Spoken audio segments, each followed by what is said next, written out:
आज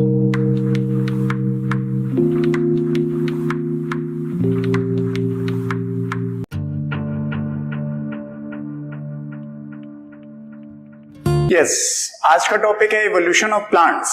जैसे अभी लास्ट लेक्चर में आपने देखा इवोल्यूशन ऑफ एनिमल्स, एकदम उसी तरह के ग्राफिकल रिप्रेजेंटेशन आपकी टेक्स्ट बुक में है। फिगर है 7.9, उसी का हम रे डायग्राम आपको रिप्रेजेंट कर रहे हैं ताकि उसके साथ को रिलेट कर पाए। उसमें पीरियड्स को भी साथ में लेकर कहा गया है, तो पीरियड्स अभी हम आपको अलग से पढ़ा देंगे, लेकिन पहले आप इसका सीक्वेंस समझ लेंगे सर कैसे हमारे पास ब्रायोफाइटा, टाइडोफाइटा, जिम्नोस्पर्म और एंजियोस्पर्म इवॉल्व हुए। सीक्वेंस देखिए। यस, अ क्लोरोफाइट एंसेस्टर, एक क्लोरोफाइट एंसेस्टर था क्लोरोफिल को लेकर जो फोटोसिंथेसिस करता था। सर वही वाला chlorophyte ancestor vascular plant ancestor में कन्वर्ट हुआ। ये फर्स्ट वेस्कुलर प्लांट एंसेस्टर था, लेकिन सर ट्रैकियोफाइट बनने से पहले सर यहां से एक बाइफर्केशन निकल गया था जो आज की डेट में आपके पास ब्रायोफाइटा है। यानी वेस्कुलरिटी डेवलप होने से पहले, वेस्कुलर टिश्यू डेवलप होने से पहले sir non vascular land plant evolve हो गए थे। सर वो सीधे ब्रायोफाइट बने थे ऐसा तो कहा नहीं जा सकता। सर स्टेप वाइज करते हुए आज के जो ब्रायोफाइटा हैं and they evolve before the origin of tracheophyta, उनकी ऑरिजिन इनसे पहले हो गई थी, क्योंकि इसके बाद हुई होती तो सब वेस्कुलरिटी है, इसलिए यहां से हम वेस्कुलर प्लांट कहना शुरू कर देते हैं, चाहे वो टाइडोफाइटा हो, जिम्नोस्पर्म हो या एंजियोस्पर्म। फिर उसके बाद जो ट्रैकियोफाइटा बने उन्हें हम लोग कहते हैं वेस्कुलर प्लांट एंसेस्टर। लेकिन ये वेस्कुलर प्लांट एंसेस्टर सच में आपके पास वेस्कुलर प्लांट बने, अभी तो एंसेस्टर हैं, ये वेस्कुलर प्लांट नहीं है, ये वेस्कुलर प्लांट के एंसेस्टर हैं। लेकिन ये वेस्कुलर प्लांट यानी राइनियन टाइप प्लांट बनने से पहले एक हिस्सा इनसे अलग हो गया था जो जमीन पर आ गया था, and that was a vascular land plant and that was name was the zosterophyllum. नाम याद करना बेहद जरूरी है, इग्नोर प्लीज मत करिएगा, टर्म्स हमने आपकी टेक्स्ट बुक से ही कॉपी की।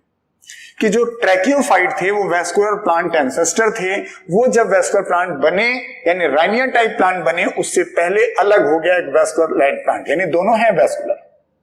लेकिन वेस्कुलर लैंड प्लांट ज़ोस्टेरोफाइलम आगे चल के क्लब मॉसेस, टाइडोफाइट्स के जो क्लब मॉसेस थे सर उसमें डेवलप हुए, इधर इन्वॉल्व विद ट्री लाइक लाइकोपोड्स या हर्ब लाइक लाइकोपोड्स। वो जो लाइकोपोड्स हैं वो दो प्रकार के, जो ट्री लाइक लाइकोपोड्स उन्हें नाम दिया गया आर्बोरेसेंट, और जो हर्ब लाइक थे उन्हें हर्बेशियस लाइकोपोड्स कहा गया। तो टाइडोफाइट्स दो हिस्सों में बटे, कुछ टाइडोफाइट इधर साइलोफाइटॉन से इवॉल्व हुए और कुछ आपके पास टाइडोफाइट जो क्लब मॉसेस के फॉर्म में थे they evolve from the zosterophyllum.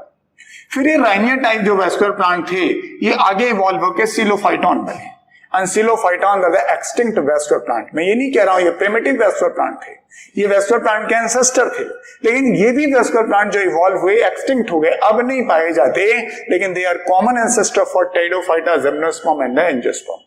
लेकिन क्लब मॉसेस के एंसेस्टर नहीं है, इन टाइडोफाइट्स के एंसेस्टर नहीं है। इन जनरल आप कह सकते हैं कि psilophyton is a common ancestor of all these three. Sir कैसे? सिलोफाइटॉन बहुत हिस्सों में बाइफर्केट किया। सर पहले मोस्ट इवॉल्व कंडीशन देख लें। सर यही सिलोफाइटॉन आगे चल के प्रोजिम्नोस्पर्म बना, जिम्नोस्पर्म नहीं, प्रोजिम्नोस्पर्म बना, जिनसे सीड फर्न बने और वही सीड फर्न आगे चल के एंजियोस्पर्म बनाए। यानी एंजियोस्पर्म के एंसेस्टर सीड फर्न्स होते हैं, उनके एंसेस्टर प्रोजिम्नोस्पर्म हैं, उनके एंसेस्टर सिलोफाइटॉन हैं।